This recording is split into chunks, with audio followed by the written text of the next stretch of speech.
this raises some serious questions for the San Antonio Spurs, as the Spurs are going up against the Warriors again on Friday, coming off that disappointing loss, but a lot of the fans' voices and opinions have been rippling throughout the entire team, social media, and everywhere, with a lot of vitriol spewed towards Mitch Johnson, and specifically some decisions he's made, especially as it comes to one important player, and it raises some big questions for this next matchup. We have quotes from Mitch Johnson and some stats to back up some of these claims, but there is a positive spin on one Spurs player who has been showing out more than we could have ever thought this season. We're going to get into all of it on this episode of Spurs Digest, and I want to start with Castle. And look, we're going to get into Mitch Johnson a bit later, and the Jeremy Sochan stuff, I said the name, but I think you knew who I was getting into, but we'll hold off on that for a moment. Even some Wemby stuff. I want to start with Castle, though, because Stephon Castle, once again, I just want to give him the praise he deserves, because then, look, I know you might want to skip ahead to the Sochan thing, but just take a second here and just appreciate these numbers. You know what? Let's show him bigger here. 19 points a game, 6 rebounds, 8 assists,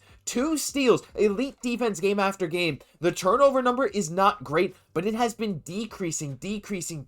Another only 2 turnovers to 10 assists in the last game. And Stephon Castle, as much as there have been Spurs fans calling for different things to happen, oh no, De'Aaron Fox, oh no, Mitch Johnson, oh no, Wembanyama, Castle's name has been pretty positive throughout this entire season. Obviously, we understand the turnovers were an issue for a certain stretch, but the way he's bounced back from that and still gotten the assists and still locking in on defense is incredible. And a reminder, this was the first time in Spurs history that 2 players recorded triple-doubles in the same game.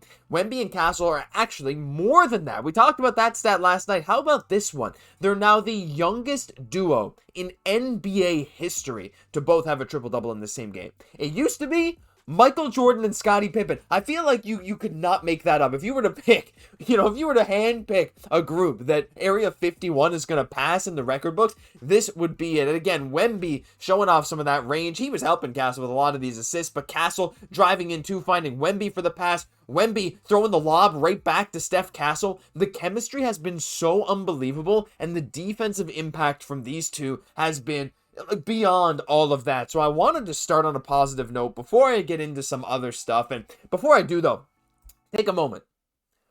What do you think of Stephon Castle being the primary playmaker, even with De'Aaron Fox back? And I'm talking now when he's like fully back in a couple weeks. I'm sure when he gets back to full health. I got a quote on that too. What do you think of Castle staying in this role? He's done pretty good. Leave me your thoughts down below. But I want to get into this next part of the video. And look, there's been a lot of questions around Mitch Johnson. I'll take a couple tweets, and there's some I can't even show. First off, I'm a Mitch Johnson supporter. I think he's going to do a great job. I think he still has some growing pains, for sure, but we'll get into some of that. This one here from Swish Heel saying, look, I like Mitch Johnson. I think he's a solid coach. I do too.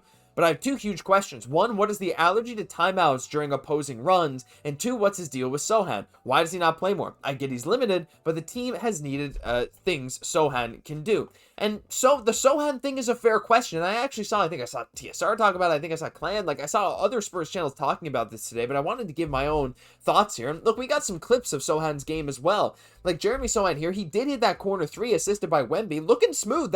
Look, let me be honest. This 3 looked a lot better than the 3s he took in his first few games. A lot smoother, still a bit hitchy, but not bad. Grabbing a few rebounds here. 1, 2, 3 defensive rebounds. You'll be able to count them. Even finding a nice little assist to Wemby. Actually, I might have only put 2 rebounds there, but it doesn't matter. Sochan was actually doing decent, but he only got that 1 shot. And, I know the stats don't jump off the page right now, but last year's do. Last year's stats were incredible, especially when he got a lot of run with Wemby. So I want to just get your thoughts first on Sochan's lack of playing time. 15 minutes since coming back. Now, here's my thought, right? De'Aaron Fox is getting minutes, but he still doesn't quite look himself. Jeremy Sochan is not really getting minutes. And, I don't know, how much of the injury is whatever. He had a calf injury, and then he had a wrist injury. How much of that is playing into this, him not getting minutes?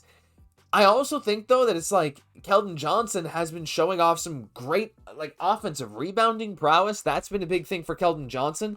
So I can sort of see why Sochan is not playing that much. But where I kind of start to get lost is with a Warriors team that doesn't really have a great rim protector.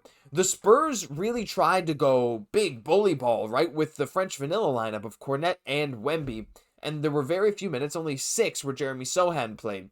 to me, a team like the Warriors, again, we'll have to see in the next game, and I got a Mitch Johnson quote that kind of backs this up. Actually, let's just show it now. Mitch Johnson said, quote, "Need to look at film. Drastic changes are going to be some adjustments going into the Warriors game."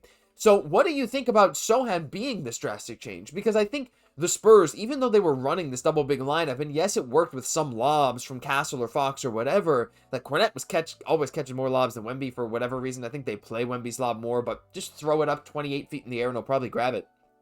Like, I don't know. I feel like you could very much use the versatility of Jeremy Sochan, who's very quick, giving a lot of defensive effort, and is able to switch on a lot of the Warriors' actions. And I think that could very well play into the Spurs winning this game, right? Playing a little smaller to match the Warriors and not forcing, like two guys who are not very switchable, and Wemby is switchable, but Kornet not as switchable on the defensive end. So give me your thoughts on Sochan, but it doesn't end just there. I want to talk about Fox as well, and Wemby had a quote about Fox, and I do have something from Mitch Johnson.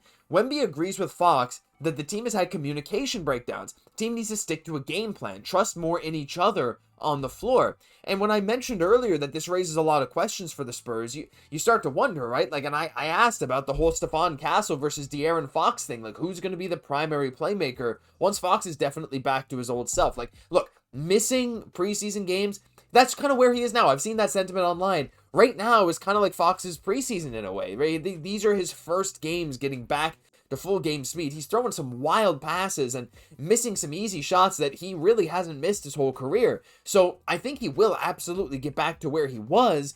So the question is now, though, is that enough for Castle to take over? I mean, look at the numbers. Castle is better across the board, basically. Like, Fox averaging more turnovers, yes, shooting a little better from the field, basically the same points per game. Castle's a better defender, more rebounds, more assists. I know Fox will get back there, but still, right, that is one of these major questions, and the fact that Wemby has agreed, like, listen, me and De'Aaron, we're not on the same page right now. That's a tough thing to hear, and so Mitch Johnson, of course, has to adjust the rotation as it comes to that as well, saying, look, De'Aaron's giving us a lot right now, obviously, and he's been out, and to think that a guy's going to be out that many months and come back and just be at the same all-star level out there, just hitting the stride, I don't think it'll take him long, but I think he probably deserves a little bit of runway, and I'm in agreement here, too. Like, I'm not ready to call doom and gloom with De'Aaron Fox, but last game especially, like, it just felt like Fox was not in a rhythm. But he kept trying to get into a rhythm, and he kept getting minutes to get into a rhythm, and especially late in the game, it didn't cost us necessarily the entire game, but it didn't help, right? And so